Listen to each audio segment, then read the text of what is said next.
They refused to see him as more than just a pilot. By the time they realized who he really was, he had already pulled the trigger on their downfall. Jordan Richardson stepped out of his car, adjusting the cuffs of his tailored navy blue suit. The parking lot of Skylink Airways headquarters in St. Louis, Missouri, was nearly full, a sign of just how many executives were inside. Today's meeting wasn't supposed to be anything extraordinary, just another quarterly review, a chance for him and the other shareholders to discuss financials, expansion plans, and internal policies. But the moment he approached the front entrance, he felt it. It started the way it always did. The security guard at the main door glanced at him, then immediately looked past him, as if expecting someone else to follow. Jordan was used to that, being overlooked, underestimated. But what happened next was different. A young woman at the reception desk, early 20s at most, barely looked up from her phone before her eyes flicked over him. Her brows lifted slightly, as if she'd already made a decision about who he was. "Deliveries go around back," she said, turning back to her screen. Jordan's expression didn't change, but his grip on his briefcase tightened. He exhaled through his nose, steadying himself. He wasn't in the mood for this. "I'm not here for a delivery," he said, keeping his voice even. The receptionist gave him another once-over. This time, there was something almost smug in the way her lips curled. "Oh, well, maintenance requests are handled online." Jordan blinked. He wasn't wearing a uniform. He wasn't holding a package. He was dressed like every other executive walking through those doors. But she still saw something else. "I'm here for the shareholders' meeting," he clarified, his patience thinning. Something shifted in the room. The receptionist's smirk faded. A few employees standing nearby turned slightly, their conversations quieting. A man in a grey suit, a mid-level manager, Jordan guessed, stood near the elevators, his eyes flicking between Jordan and the receptionist. Curiosity laced with something else. The receptionist hesitated, then reached for the desk phone. "Let me just check on that." Jordan knew exactly what was about to happen. He had seen it before. When people couldn't reconcile their assumptions with reality, they stalled. They second-guessed. They looked for an escape. A middle-aged man in a Skylink Airways blazer walked up at that moment, glancing between them. He was clearly one of the corporate types who had been at the company for years, someone who probably thought of himself as progressive, as the kind of guy who didn't have a biased bone in his body. "Everything okay here?" he asked, directing the question to the receptionist. She hesitated. "He says he's here for the shareholders' meeting."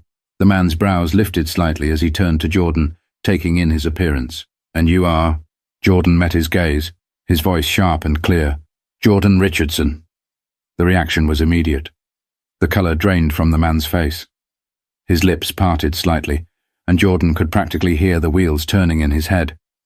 The name meant something to him. Jordan had been with Skylink for 20 years. He had flown some of the most complex routes, trained dozens of new pilots, and played a direct role in the airline's expansion. More than that, he had invested millions. His stake in the company was significant, not just symbolic. And yet, in this moment, none of that mattered. I apologize, Mr. Richardson," the man stammered. There must have been some kind of misunderstanding. Jordan's lips twitched in something that wasn't quite a smile. "I'm sure there was." The receptionist sat stiffly at her desk, her fingers hovering over the keyboard. She didn't look at him. The room remained tense, as if everyone was waiting to see what would happen next. But Jordan didn't have time for dramatics. He stepped past them, heading toward the elevators, his polished shoes clicking against the tile floor. The conversation behind him resumed in hushed murmurs, but one thing was clear. They knew who he was now. But knowing his name wouldn't save them from what was coming. The elevator doors slid open on the 12th floor, and Jordan stepped into the executive wing of Skylink Airways. The polished marble floors reflected the fluorescent lighting above, and the air carried the subtle hum of whispered conversations and clacking keyboards. A few heads turned as he walked past. Some faces held recognition, others discomfort. He knew exactly why. These hallways had seen him before, but only in limited roles. As a pilot, not an owner. As an employee, not an investor. He reached the glass-paneled conference room and pushed open the door without hesitation. Inside, 6 men and 3 women sat around a long, glossy table, murmuring amongst themselves. They were the kind of people who spoke in measured tones, who wore expensive suits but no name tags, the kind of people who didn't like surprises. A man at the head of the table, Douglas Fairchild, Skylink's chief operating officer, was in the middle of a sentence when he noticed Jordan walking in. He faltered, his mouth half open, his blue eyes widening in barely concealed confusion. "Mr. Richardson." Douglas recovered quickly, clearing his throat. "We weren't expecting you." Jordan pulled out a chair and sat down, placing his briefcase on the table with deliberate ease. His fingers flipped the metal clasps open, but he didn't look away from the COO. "Why not?" Jordan asked, his voice smooth. A silence stretched across the table. Douglas shifted slightly, clasping his hands together. "Well, I mean, your attendance wasn't confirmed." Jordan cut him off. "I don't need to confirm. I own a substantial stake in this company. When decisions are made that affect my investment, I make it my business to be here." One of the women, a finance executive named Linda Greer, leaned forward, forcing a polite smile. "Of course, Mr. Richardson. We're happy to have you. We just assumed you were occupied with other duties, like flying your planes?"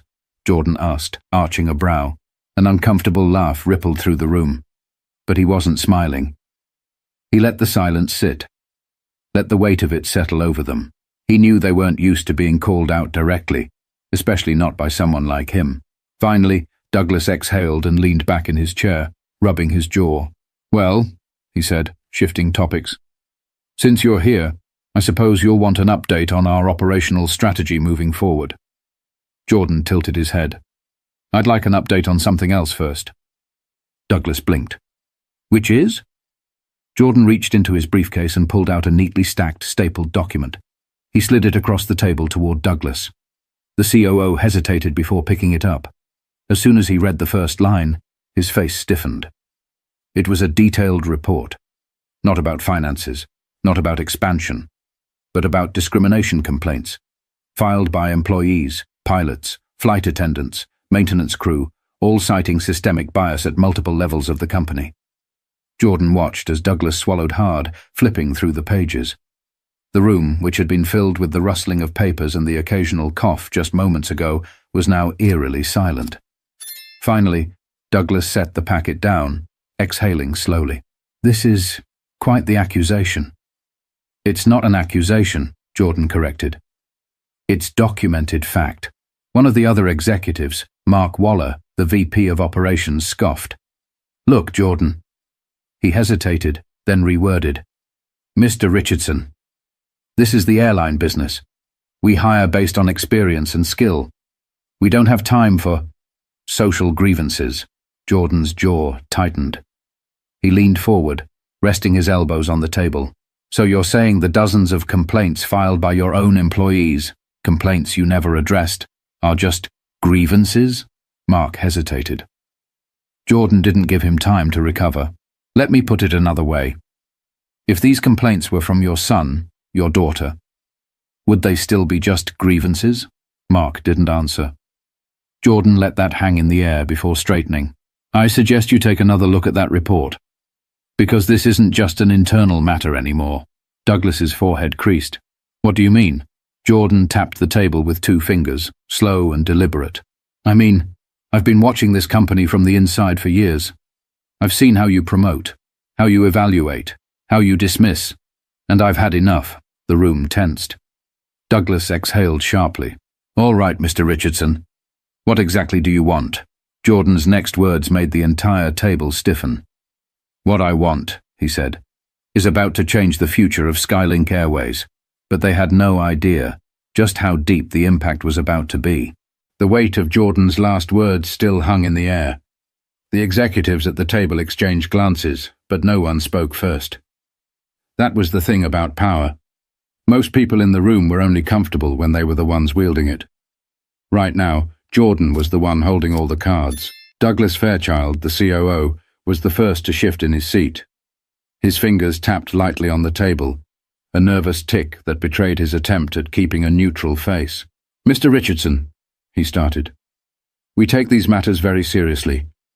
If there have been any oversights in our hiring or promotion processes, we're more than willing to—" Jordan held up a hand. "Stop." Douglas froze. Oversights aren't the issue. An oversight is forgetting to include someone on an email. What I'm looking at is intentional neglect. The temperature in the room dropped a few degrees. Jordan turned to Linda Greer, the finance executive, and flipped to one of the pages in the report. Linda, tell me something. Why is it that, out of the 428 pilots currently employed by Skylink Airways, fewer than 6% are black? Linda's lips pressed together. She glanced at Douglas as if searching for backup.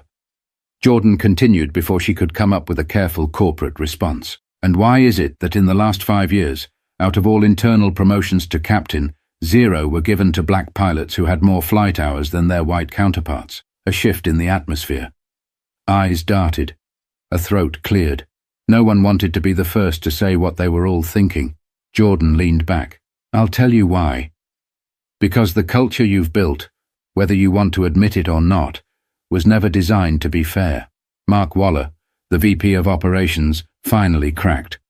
He let out a short, irritated laugh and shook his head. Jordan, Mr. Richardson, come on. These kinds of numbers exist everywhere. It's the industry. Jordan tilted his head slightly. Is it? Mark scoffed. Yes. Look, this is about qualifications, not race. We pick the best. If the best pilots are white, what do you want us to do? Lower our standards. A low hum of agreement passed through the table. Subtle. Quiet. But there. Jordan felt something sharp cut through his chest. He had heard variations of this argument his entire career. It was always dressed up in different words wrapped in corporate language coated in professionalism. But at its core, it was always the same excuse. Jordan nodded slowly. Interesting. He reached into his briefcase again, pulling out another stack of papers. This time, a different kind of report. He slid it down the table, right in front of Mark. I had a feeling someone would say that, he said smoothly. So I had an independent firm run a data comparison on your hiring trends over the last decade. Here's what they found. Mark frowned but picked up the document. His eyes scanned the first few pages. Then his posture shifted. Jordan watched as realization dawned. That's a breakdown of every single applicant to Skylink Airways over the last 10 years. And what you'll see, Jordan continued, is that black applicants had higher average flight hours than white applicants who were hired over them. You'll also see that, on multiple occasions, experienced black pilots were passed over for promotion in favor of white pilots with fewer flight hours, more failed simulator tests, and weaker supervisor evaluations. Mark's throat bobbed. Jordan gave it a second to sink in before going for the final push. And just so we're clear, he said, voice like steel, this isn't just my conclusion. This was analyzed. Independently. And if I can see it, you can bet your ass that an investigative journalist would see it too. So tell me, what do you think happens when this report gets out? Silence. Douglas swallowed hard. His hand flattened against the table. Jordan, listen. No, Jordan cut in. You listen. His voice was measured, but there was a sharpness to it now, a control he wasn't about to let slip. For years, I played by the rules. I kept quiet. I let things slide because I thought, maybe if I just prove myself, maybe if I just work twice as hard, things will change. He shook his head. But they didn't. Jordan placed both hands on the table and leaned forward slightly. This report? He tapped the stack of papers. This is just the beginning, because I'm done waiting for this company to fix itself. He let that hang in the air, watching as the reality of the situation sank into the room, but they still didn't realize just how bad things were about to get. The tension in the boardroom was suffocating. No one spoke.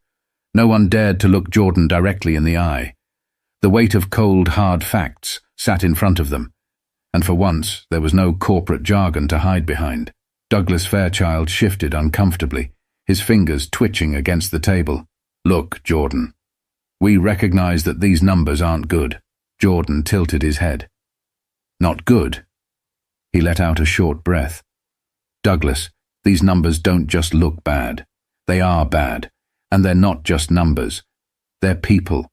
Qualified, experienced professionals who were overlooked because this company runs on the same old tired system that protects people like you. Douglas's lips pressed together. All right, he said slowly, carefully. Then tell us. What do you want? Jordan didn't answer immediately. Instead, he let his eyes roam across the faces at the table. These people, executives who held real power, had spent their entire careers making decisions that impacted lives without ever having to look those lives in the eye. Now they had no choice. Jordan straightened. When he spoke, his voice was calm, but there was an edge to it now. "I'm pulling my shares." A single second passed. Then, "What?" Linda Greer, the finance executive, sat up so fast her chair nearly slid back. "Jordan, wait." "No." His tone was sharp, unwavering. "You had your chance. I invested in this company because I believed in it.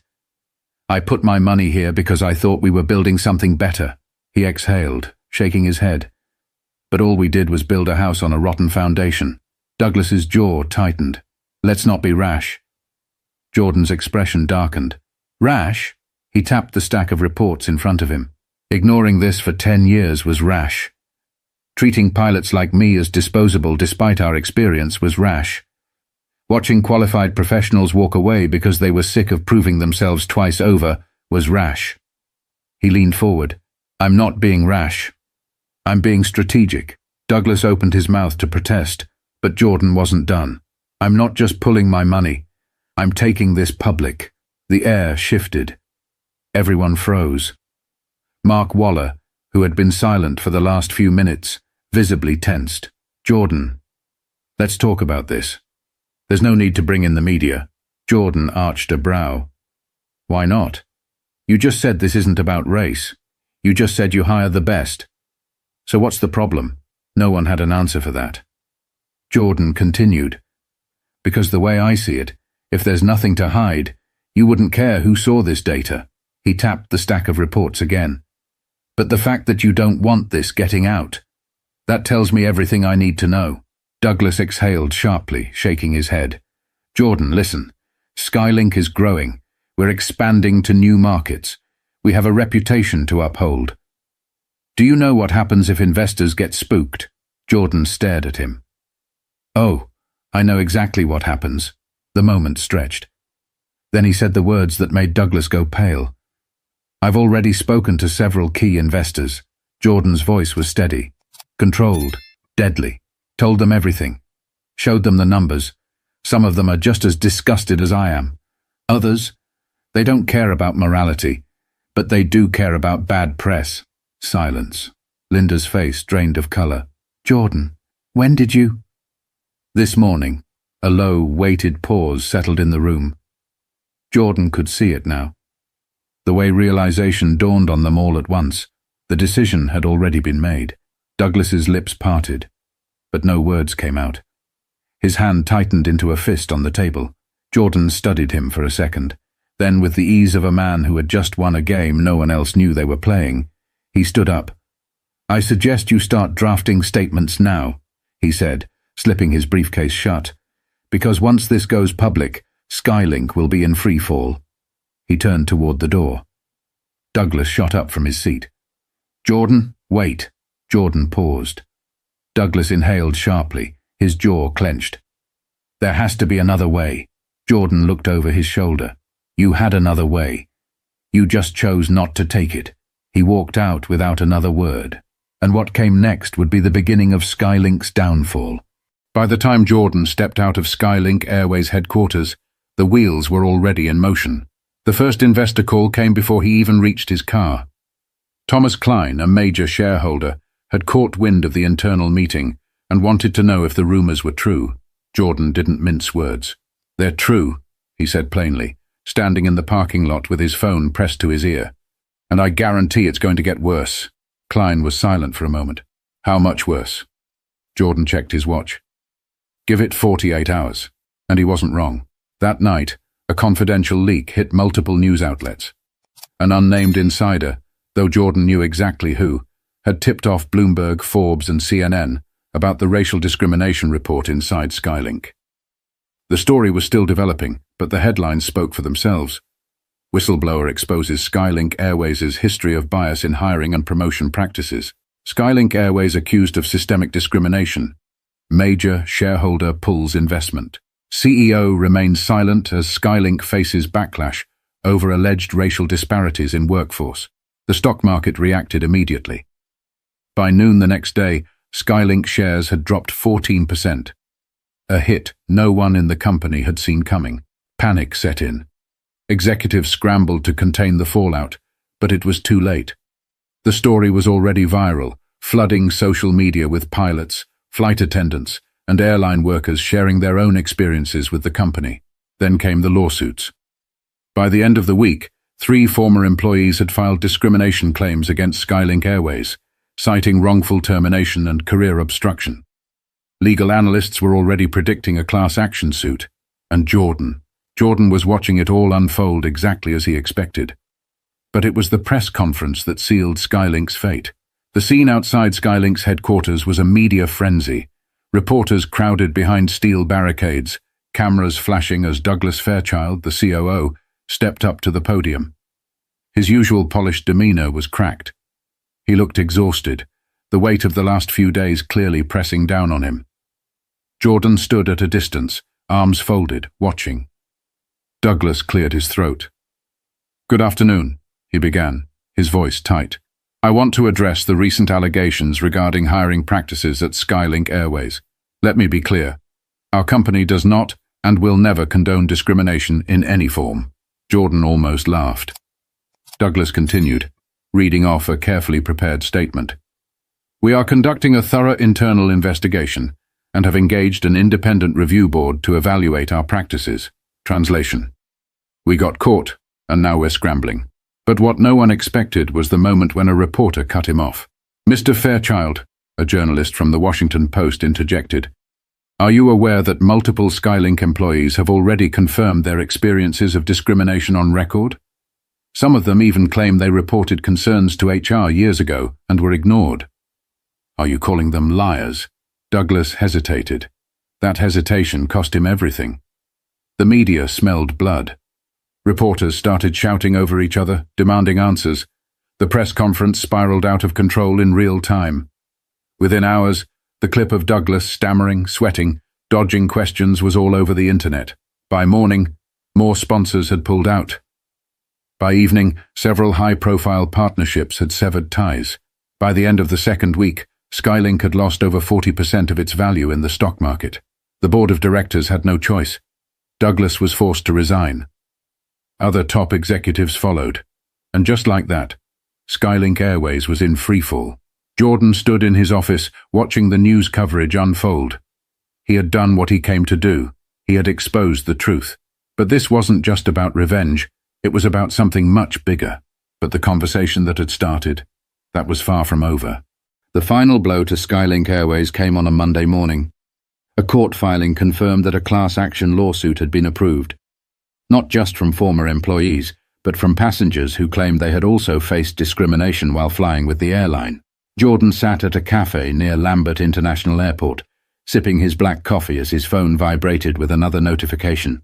The airline's stock had plummeted another 12% overnight. He had seen this kind of downfall before, but never so personally. A familiar voice pulled him from his thoughts. "I figured I'd find you here." Jordan looked up to see Lisa Beckett, an aviation journalist who had been following the case from the start. She set her bag down across from him and raised a brow. "You don't seem too surprised." Jordan smirked. "You always show up when there's a storm." Lisa shrugged. "What can I say? I chased the truth." She leaned in slightly. "Tell me something, though. Now that Fairchild is out, now that Skylink is practically finished, do you feel like you've won?" Jordan exhaled slowly, rolling his coffee cup between his hands. This was never about winning. Lisa studied him. Then what was it about? Jordan leaned back. He had spent years watching talented pilots who earned their place, get pushed aside. He had spent years watching doors stay locked, no matter how much experience someone had. This was about breaking a cycle, he said finally. Lisa tilted her head. "And do you think you did?" Jordan thought about it. Skylink would never recover. That much was certain. The name was too tarnished. Investors had already pulled out. Other airlines were rushing to distance themselves, putting out statements about commitment to diversity and equal opportunities. Things they should have been doing all along. Would it fix everything? No, but it had forced a conversation that couldn't be ignored anymore. He looked Lisa dead in the eye. "I think I made them listen." Lisa nodded, as if that answer made perfect sense. She pulled out her notepad. "Well, if you have time, I'd love to get a final quote from you before I submit my piece." Jordan checked his watch. He had a flight to catch soon. But this was worth it. He leaned forward slightly. "Write this down." Lisa clicked her pen, waiting. Jordan's voice was steady. "Power only stays in the hands of a few if the rest of us let it." Lisa paused, then scribbled the words. When she looked up again, her expression had shifted. There was understanding there now. She closed her notepad. "That's a hell of a quote," Jordan smirked. "It's the truth."